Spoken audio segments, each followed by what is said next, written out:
प्रधानमंत्री जवाब दें। हम सिर्फ अब जवाब मांग रहे हैं। हम जवाब इसलिए मांग रहे हैं कि एक पैटर्न है, लगातार हो रहा है। ध्रुव सक्सेना के वक्त भी कोई जवाब नहीं आए थे। यशवंत शिंदे जो अंदर से संघ का प्रचारक होकर संघ के विषय में इतनी विस्फोटक जानकारी देश के सामने उसने साझा की, कोर्ट में हलफनामा देकर साझा की, कोई जवाब नहीं आता। और अब ये डीआरडीओ का डायरेक्टर, ये वैज्ञानिक 4 पीढ़ियों से संघ से जिसका रिश्ता हो, जो संस्कार भारती का संगठन मंत्री रहा हुआ हो, वो सरेआम पकड़ा जाता है पाकिस्तान को संवेदनशील जानकारी देते हुए। डीआरडीओ प्रधानमंत्री के मातहत आता है। प्रधानमंत्री जवाब दें कि ये चल क्या रहा है उनके शासनकाल में, ये हो क्या रहा है। हम सिर्फ और सिर्फ प्रधानमंत्री से अब जवाब मांगते हैं।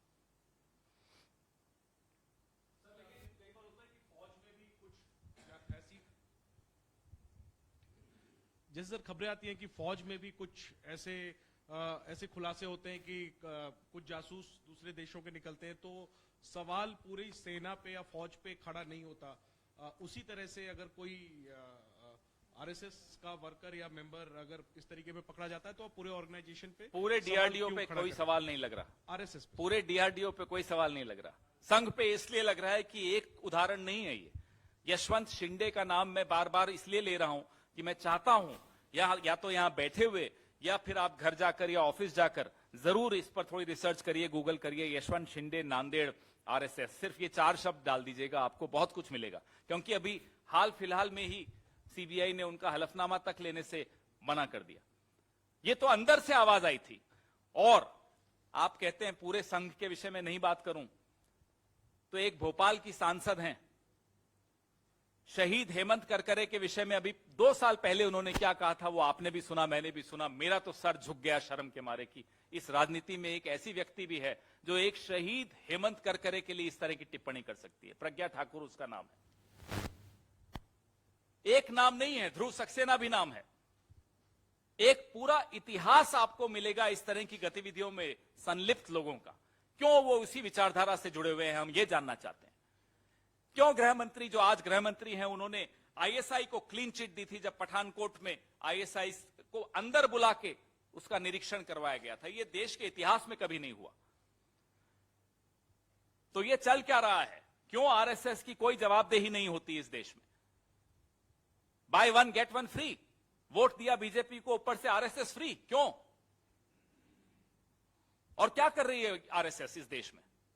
इस देश में आरएसएस से जुड़े हुए लोग अगर पाकिस्तान के साथ मिलकर इस तरह से सीक्रेट्स दे रहे हैं, जासूसी कर रहे हैं, तो आपको क्या लगता है कि हम संघ से सवाल नहीं पूछेंगे? मैं इसीलिए आपको उदाहरण दे रहा था कि अगर कांग्रेस से जुड़ा हुआ होता या किसी और राजनीतिक दल से जुड़ा हुआ होता तो क्या आप ये सवाल पूछते कि पूरे दल की बात मत करिए?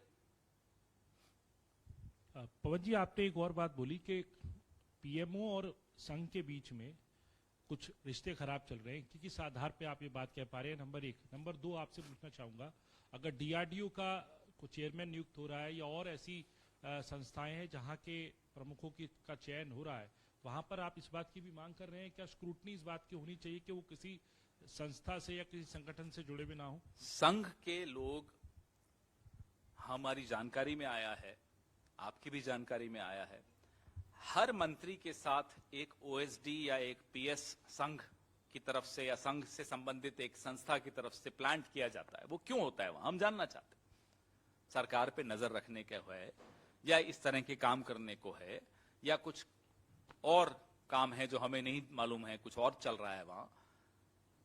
जाहिर सी बात है, एक ऐसा संगठन जिसकी कोई जवाबदेही इस देश में नहीं है, जो पंजीकृत तक नहीं है, जो इनकम टैक्स नहीं देता, उसको इतनी महत्वपूर्ण भूमिका हो जाए कि देश का, देशवासियों का, मेरा आपका भविष्य वो तय करे, बिना जवाबदेही के वो भविष्य हमारा तय कर रहा हो, तो सवाल भी उठेंगे और लगाम भी कसी जाएगी सही वक्त आने पर।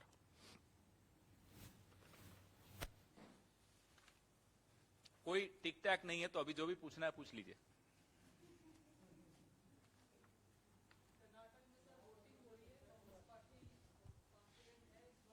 पूरी तरह से आत्मविश्वास पूरा है। 13 तारीख को बात करेंगे। अब अभी कुछ बोलने में फिर हम पर तो तुरंत नोटिस आ जाता है ना, उधर नहीं जाता नोटिस।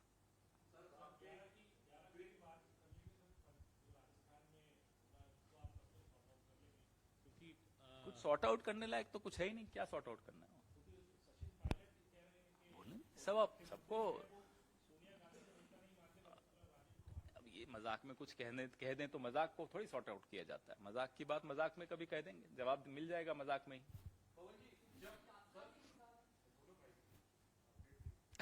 अब माइक सही है उन्हें। सर जब सचिन पायलट धरने पर बैठ रहे थे, तो उस धरने को एंटी पार्टी बताया गया था कांग्रेस की तरफ से। अब जब वो कल से एक यात्रा निकाल रहे हैं, जिसकी घोषणा उन्होंने कल की, वो यात्रा जो है वो एंटी पार्टी है या प्रो पार्टी है, या उस यात्रा पर पार्टी की क्या राय है? एक कांग्रेस या कोई भी संगठन या कोई पार्टी होती है, उस राज्य का एक प्रभारी होता है। प्रभारी के संज्ञान में सब जो भी हो रहा होता है। प्रभारी सबसे चर्चा करने के बाद कोई निष्कर्ष पे पहुंचता है। निष्कर्ष में का क्या अंश सार्वजनिक करना है वो आपसे साझा कर देगा। आपके भी सवाल का जवाब मिल ही गया। हाँ, मतलब आपने उनके सवाल को जवाब दे दिया, तो एक जरा सा मेरे सवाल का जवाब दीजिए। आपने कहा कि हर पार्टी में ऐसा होता है कि प्रभारी होता है। हमारी पार्टी में तो होता है। तो आपकी पार्टी में ऐसा तो नहीं होता है कि एक राज्य के दो बड़े नेता सार्वजनिक रूप से एक दूसरे की आलोचना सार्वजनिक मंच से करे और एक दूसरे को आईना दिखाने का काम करे और ये कहे कि मैं तो भ्रष्टाचार के खिलाफ, वो भी बीजेपी के समय के भ्रष्टाचार के खिलाफ आवाज उठाना चाह रहा हूं, और उसको भी संज्ञान में ना लिया जाए और ये लगातार होता जा रहा है? तो जानबूझ के कांग्रेस पार्टी क्या राजस्थान को पंजाब के रास्ते पे ले जाना चाहती है? अब आपने कहा कि संज्ञान में नहीं ली, आपको कैसे मालूम? क्या संज्ञान में भी ले? सार्वजनिक तौर पे संज्ञान में लेना तो मतलब सुन लिया तो संज्ञान में ले लिया, देख लिया तो संज्ञान में ले लिया। हर चीज सार्वजनिक नहीं होती। सार्वजनिक होने का सही वक्त आता है। जब सही वक्त आएगा तो संज्ञान में क्या लिया, संज्ञान लेने के बाद निष्कर्ष क्या निकला, वो सार्वजनिक हो जाएगा।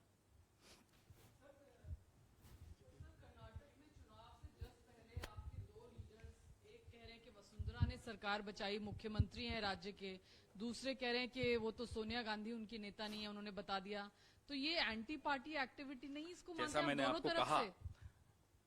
आपको कहा, वहां के जो प्रभारी हैं वो पूरे मामले को समझ के, सबसे चर्चा करके, फिर जो निष्कर्ष वो निकालेंगे, वो निष्कर्ष आपसे भी हम साझा करेंगे। हो सकता है आप हमसे साझा करें, कई बार आप लोगों को हमसे पहले मालूम पड़ जाता है, तो तब इस पर चर्चा करें तो ज्यादा उचित रहेगा। सर, आपने बोला कि मजाक में पायलट साहब ने बोला ये बात, तो ये आपने क्या वाकई ऐसा मुझे मजाक में लगा बोला है? क्योंकि मैं हंसा सुनकर। तो जिस चीज पे मुझे हंसी आई वो मुझे जोक लगता है, तो मैंने हंस लिया। इसलिए मैंने कहा कि हो सकता है मजाक किया हो।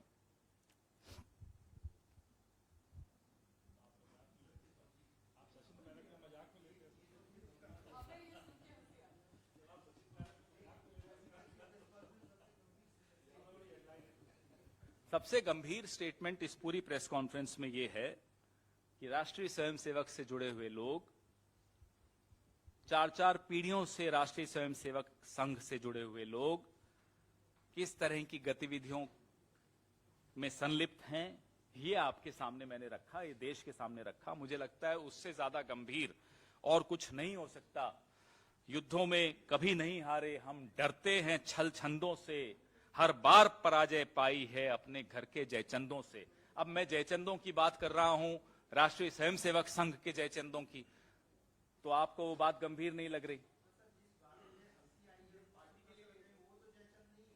मैं संघ पर प्रेस वार्ता कर रहा हूं, संघ के जयचंदों पर प्रेस वार्ता कर रहा हूं। पता नहीं आप कहां ले जा रहे हैं प्रेस वार्ता को।